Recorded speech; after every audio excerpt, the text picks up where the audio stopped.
Hello students, good morning. मैं doctor Rana ताज आपका BSc part 1 का फर्स्ट पेपर कवर करती रही हूँ और इसे हमने काफ़ी हद तक कवर कर लिया है।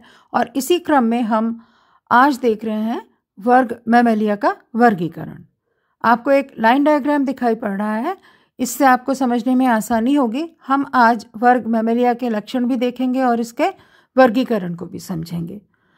तो क्लास मैमेलिया को दो उपवर्गों या सब क्लासेस प्रोटोथीरिया और थीरिया में बांटा गया है। सब क्लास प्रोटोथीरिया में एक ही ऑर्डर है, मोनोट्रीमेटा, और इसका उदाहरण है ट्रैकियोग्लोसस। सब क्लास थीरिया को दो इंफ्रा क्लासेस या अधा वर्गों में बांटा गया है और इनमें फिर अलग अलग गण या ऑर्डर्स हैं। तो पहली इंफ्रा क्लास है मेटाथीरिया और दूसरी है यूथीरिया। इंफ्रा क्लास मेटाथीरिया में एक ही ऑर्डर है, मार्सुपिएलिया, और इसका उदाहरण है मैक्रोपस और ओपोसम। इंफ्रा क्लास यूथेरिया में 16 ऑर्डर्स हैं। पहला ऑर्डर है इंसेक्टिवोरा, उदाहरण है इसका सोरेक्स। दूसरा ऑर्डर है कीरोप्टेरा, इसका उदाहरण है मायोटिस। तीसरा ऑर्डर है डर्मोप्टेरा, इसका उदाहरण है साइनोसिफेलस। चौथा ऑर्डर इसमें आता है ईडेंटाटा, इसका उदाहरण है आर्मोडिलो। पांचवा ऑर्डर है फॉलीडोटा, इसका उदाहरण है मैनिस। छठा जो ऑर्डर है वो है ट्यूबिली डेंटाटा, इसका उदाहरण है ऑरिक्ट्रोपस। सेवेंथ ऑर्डर है प्राइमेट्स, इसका उदाहरण है loris, monkey, man, apes etcetera. आठवां ऑर्डर है रोडेंशिया, इसका उदाहरण है रैट। नवां ऑर्डर है इसका लैगोमॉर्फा, इसका उदाहरण है लीपस। 10वां ऑर्डर है सीटेसिया, इसका उदाहरण है फोसीना। 11th ऑर्डर है साइरीनिया, इसका उदाहरण है ट्राइचिसिनस। 12वां ऑर्डर है कार्निवोरा, उदाहरण इसके बहुत हैं, पैंथेरा लियो है। 13th ऑर्डर है वो है हाइड्राकॉइडिया, इसका उदाहरण है हाइरेक्स। 14th ऑर्डर है प्रोबोसिडिया, इसका उदाहरण है एलिफस मैक्सिमस। 15th ऑर्डर है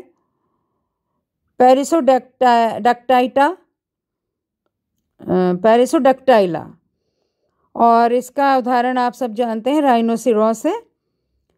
और 16th ऑर्डर है इसका आर्टियोडेक्टाइला, और इसका उदाहरण है सूस, कैमिलस, जिराफ, ओविस इत्यादि। अब हम बात करते हैं क्लास मैमेलिया के लक्षणों की। तो सबसे पहला, जैसे इसका नाम आता है मैमेलिया, वो इसमें पाए जाने वाले मैमरी ग्लैंड्स के कारण इसको नाम दिया गया है मैमेलिया। इसके जो लक्षण मुख्य हैं वो हैं, इनके शरीर जो है वो बहुत पतले बालों या रोम से ढका रहता है, रोमों द्वारा ढका रहता है, और अनेक प्रकार की ग्रंथियां जो हैं, ग्लैंड्स जो हैं, वो इसकी स्किन में या त्वचा में पाई जाती हैं। इनमें क्रेनियम 2 ऑसिपिटल कुंडाइल्स युक्त होता है और सर्वाइकल वर्टिब्री जो हैं वो 7 होती हैं। थीकोडोंट प्रकार के टीथ होते हैं, यानी कि दंत गर्तिकाओं में उपस्थित होते हैं तथा विभिन्न आकार और परिमाण के होते हैं। इस अवस्था को हम क्या कहते हैं? हिट्रोडोंट। आइस पे पलकें होती हैं जो गतिशील होती हैं, और एक्सटर्नल ईयर या पिन्ने पाए जाते हैं। बाह्य कर्ण या एक्सटर्नल ईयर इनमें उपस्थित होते हैं। इनमें 2 जोड़ी पाद होते हैं और प्रत्येक पाद पर 5 उंगलियां पाई जाती हैं, यानी कि अग्रपाद और पश्चपाद पेयर्ड होते हैं और प्रत्येक पाद पे 5 उंगलियां पाई जाती हैं। उंगलियों के अंतों पर या एंड्स पर क्लॉज, नेल्स या हुफ्स पाए जाते हैं। हार्ट जो है वो 4 चैम्बर्ड होता है, 2 ऑरिकल्स और 2 वेंट्रिकल्स होते हैं, यानी कि 2 आलिंद और 2 निलय होते हैं। केवल लेफ्ट एओर्टिक आर्च पाया जाता है, बायां महाधमनी चाप पाया जाता है।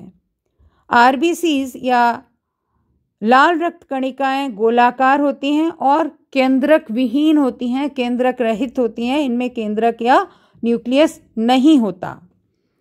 श्वसन केवल लंग्स के द्वारा होता है, फुफ्फुस के द्वारा होता है और ध्वनि अंग लैरिंक्स इनमें पाया जाता है, जो एक मस्कुलर पर्दे, साथ ही इनमें एक मस्कुलर पर्दे समान संरचना डायफ्राम पाई जाती है, जो ट्रंक के वक्षीय क्षेत्र यानी कि लंग्स और हार्ट को एब्डोमेन से, एब्डोमिनल कैविटी से थोड़ा सा सेपरेट कर देती है, पृथक कर देती है। इनमें मूत्राशय पाया जाता है और उत्सर्जी एंड प्रोडक्ट यूरिन होता है। इनमें ये होम्योथर्मस एनिमल्स हैं, समतापी हैं, यानी कि जिनका दैहिक तापमान निश्चित रहता है और वातावरण से स्वतंत्र होता है, वातावरण के अनुसार नहीं बदलता है। नरों में केवल एक मेथुनांग पेनिस पाया जाता है।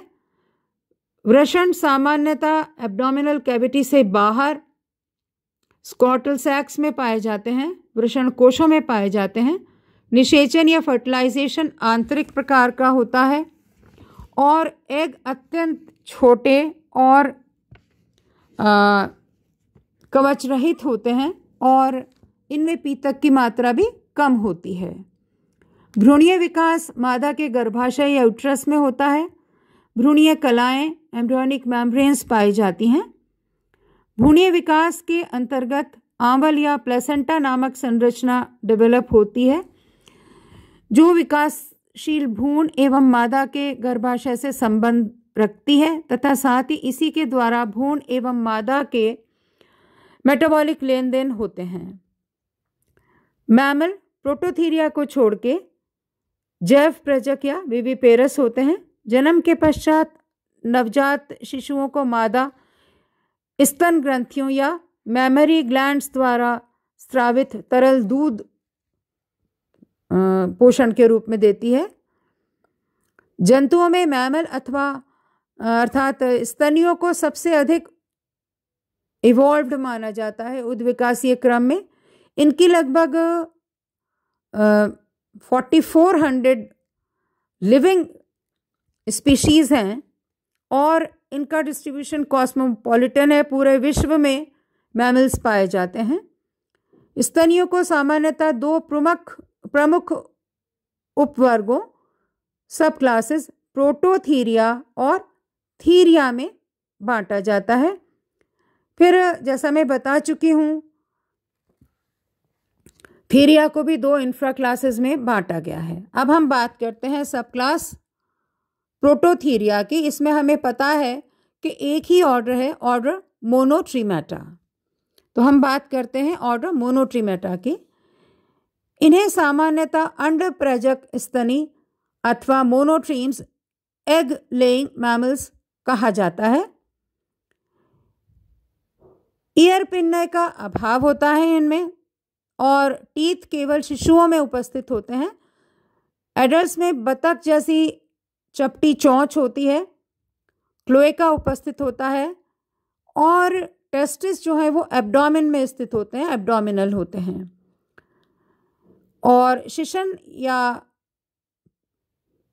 केवल शिशन जो है वो केवल स्पर्म्स का संवहन करता है। अंडवाहिनियां स्पष्ट होती हैं, किंतु मादा प्रजनन मार्ग का गर्भाशय अथवा योनि में विभेदन नहीं होता। ये अंडप्रजक या ओविपेरस होते हैं। अंडे बड़े और योक युक्त होते हैं और इनमें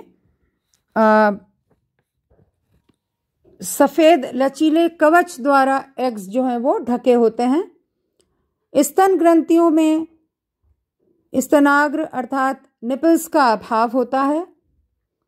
इस ऑर्डर में केवल 2 जीवित श्रेणियां ज्ञात हैं जो आज ऑस्ट्रेलिया के क्षेत्र में हमें मिलती हैं। एक तो उदाहरण है इनका डक बिल्ड प्लैटिपस और दूसरा है स्पाइनी एंट ईटर या ट्रैकियोग्लॉसस। ये दोनों ही जो हैं ये ऑस्ट्रेलियन रीजन में ही पाए जाते हैं। अब हम बात करते हैं सब क्लास थीरिया की, जिनको हम 2 सब इंफ्रा क्लासेस में बांटते हैं, मेटाथीरिया और यूथीरिया की। आज हम बात इस लेक्चर में सिर्फ इंफ्रा क्लास मेटाथीरिया तक ही सीमित रखेंगे। इंफ्रा क्लास यूथीरिया को हम नेक्स्ट लेक्चर में कवर करेंगे। तो सब क्लास थीरिया जो है, इस गुट में मार्सुपियल्स तथा प्लासेंटल मैमल्स आते हैं। कर्ण पर पिन्ना पाया जाता है। दांत जो हैं वो स्थायी होते हैं और अलग अलग प्रकार के होते हैं, विभेदित होते हैं। क्लोएका या अवस्कर जो है वो एब्सेंट होता है और टेस्टिस सामान्यतः एब्डोमेन से बाहर वृषण कोशों में स्थित होते हैं। शिशन सामान्य मूत्र जनन मार्ग अर्थात यूरेथ्रा का कार्य करता है। मादा का प्रजनन मार्ग स्पष्ट ऊपरी अंडवाहिनी अर्थात फिलोपियन ट्यूब्स या ओविडक्ट भी हम कहते हैं तथा यूट्रस या गर्भाशय एवं योनि या वेजाइना में विभेदित होता है। मादाएं जीवित शिशु को जन्म देती हैं और अर्थात ये क्या होते हैं, जैव प्रजक या विविपेरस। और मैमरी ग्लैंड्स जो हैं, स्तन ग्रंथियां जो हैं वो निपल युक्त होती हैं। अब बात करते हैं हम इंफ्रा क्लास मेटाथीरिया की। इसमें केवल एक ही जीवित ऑर्डर आता है, ऑर्डर मार्सुपेलिया। मार्सुपियल्स कहलाते हैं या पाउच्ड मैमल्स इनको हम कहते हैं। इस गुट में मादा सदस्यों में उदर पर एक त्वचा की अधरीय थैली वेंट्रली पाई जाती है, जिसे हम मार्सुपियम कहते हैं, जो निपल्स को घेरे होती है। यूट्रस एवं वेजिना दोहरी होती हैं। प्रारूपिक आवल या प्लेसेंटा का अभाव होता है और फर्टिलाइजेशन इनमें इंटरनल होता है, किंतु विकासशील भ्रूण अर्थात फीटस शीघ्र ही अत्यंत अपरिपक्व अवस्था में जन्म ले लेते हैं तथा फिर शेष विकास मादा के जो पाउच इसमें पाया जाता है मार्सुपियम में घुसकर तथा मैमरी ग्लैंड्स के सीक्रेशन से पोषण प्राप्त करने के लिए ये पूर्ण करते हैं आगे का जो अवस्था है। उत्तरी अमेरिका में ओपोसम मिलता है तथा दक्षिणी अमेरिका में सीरियोलेस्टिस को छोड़कर शेष सभी जीवित जातियां ऑस्ट्रेलिया में ही मिलती हैं, जहां अधिक चपल प्लेसेंटल स्तनियों के अभाव में इनका विभिन्न प्रकार से उद्विकास हुआ है। इसका सबसे जाना माना उदाहरण जो है वो मैक्रोपस या कंगारू है। आगे हम इंफ्रा क्लास यूथेरिया अपने नेक्स्ट लेक्चर में कवर करेंगे। थैंक यू, धन्यवाद।